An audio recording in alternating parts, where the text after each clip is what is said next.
What's up, you guys? Welcome back to another Top 10 Commander video. As always, hit the like button, subscribe if you have not already. Really does help out the channel. I enjoy making these videos for you. And also consider becoming a channel member. I want to talk about my top 10 picks for the best reprints coming from the Crimson Vow sets. Now by sets, I mean that's including Commander. Kind of have to include Commander for this. We do have some reprints from the main set, but we are going to be leaning heavily on the Commander product because that's where we get a lot of reprints anyway. We are getting a lot of good Vampire support here, and the reprints I think are pretty solid.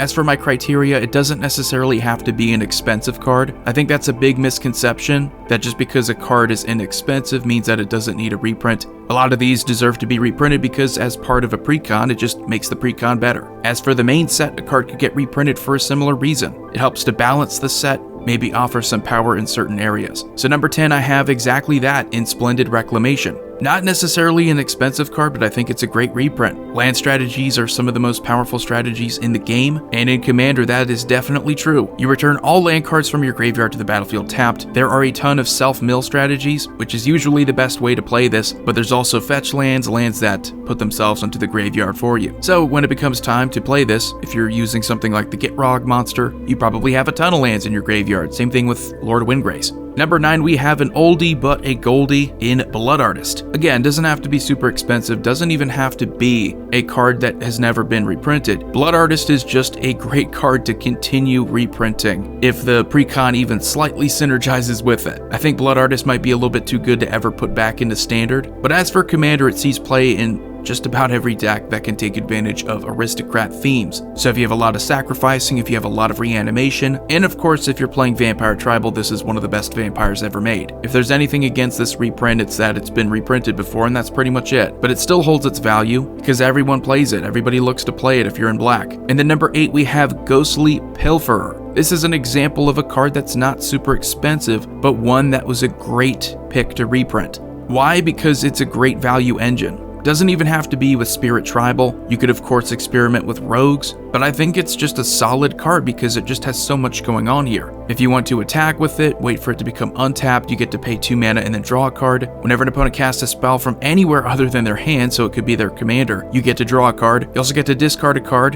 and make it unblockable. So sometimes the best reprints are premature reprints before people realize they actually need it. But it's just such a great card for blue. Really puts in a lot of work. And then number 7, we have Sanctumseeker. Another great vampire, another great decision to reprint. It had some value going into this set, and I'm certain that if it didn't get a reprint, it would probably just be more expensive. We are talking about Ixalan here. It's been a good 4 years now. So whenever a vampire you control attacks, each opponent loses a life and you gain a life. Vampires love the life drain, and with Edgar Markov as a commander, they were pretty much emboldened. So just keep attacking with those vampires, keep draining your opponent's life. It is so easy to win with something like this if you can just keep attacking. And then number 6, we have Cordial Vampire. Coming from the first Modern Horizon set, this was perfect, because you know that if it didn't get reprinted, it would just keep going up in value. What it does is beyond ridiculous. Whenever it or another creature dies, it's not even vampire. This 2-mana creature makes it so that you get to put a +1/+1 counter on each vampire you control. So you don't even have to sacrifice your own creatures, just play good removal, and you'll just load up on those +1/+1 counters. Kind of in the same situation as Ghostly Pilfer, but I think its potential for being more expensive if it didn't get reprinted would be a lot higher.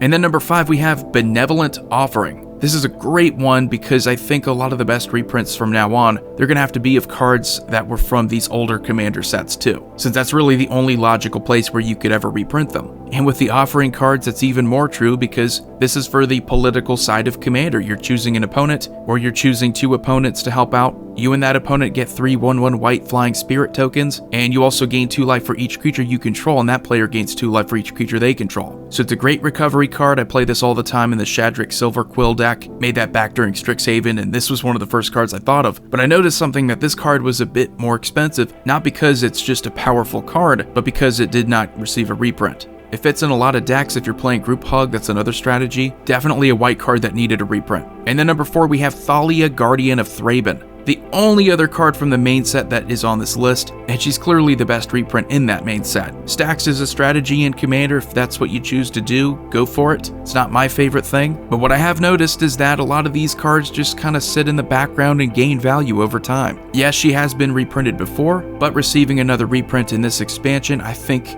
is perfect. And what's funny is that she's not even one of the strongest stacks creatures anymore. I think you could point at something like Dranith Magistrate, and you kind of see the pattern repeat itself. This is a card that's just going to sit in the background without a reprint for a while and slowly gain more value. As far as the stacks go, if you're looking to make spells more expensive, looking to tax your opponents, it's very easy to play Thalia and play around Thalia, if she's in your deck, of course. And then number 3, we have Patron of the Vein. Another example of a card that came in a precon deck originally that just slowly gained more value over time. Also doesn't hurt that it came in the same precon deck as Edgar Markov and a little card known as Teferi's Protection. So good luck finding any more of those. It has a crazy good ability. You kill a creature, it's exiled, you get +1/+1 counters on all of your vampires. It was instantly one of those creatures that if you play it at the right time, with the Edgar Markov deck, you're just going to swing in with a lot of massive creatures. And then number 2, we have another Commander Precon card here, Hallowed Spirit Keeper. This one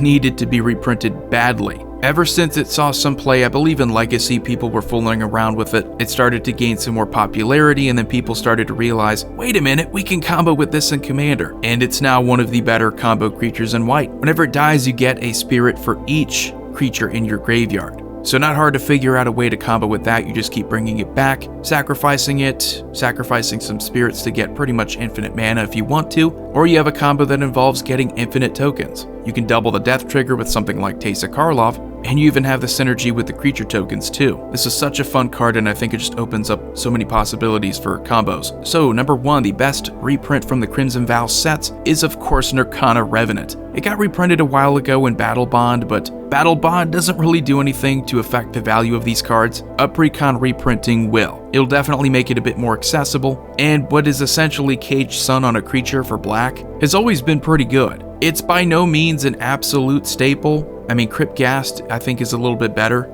This does offer you the unique ability though to pump itself. You get that cool shade ability if you have nothing to do with all of that doubled mana. You can just make your creature massive here and swing in. Mana doublers are never a bad thing, even though they're on the more expensive side here in the 6 mana range. Mono black decks that need that mana production are always going to look for something like Nirkana Revenant.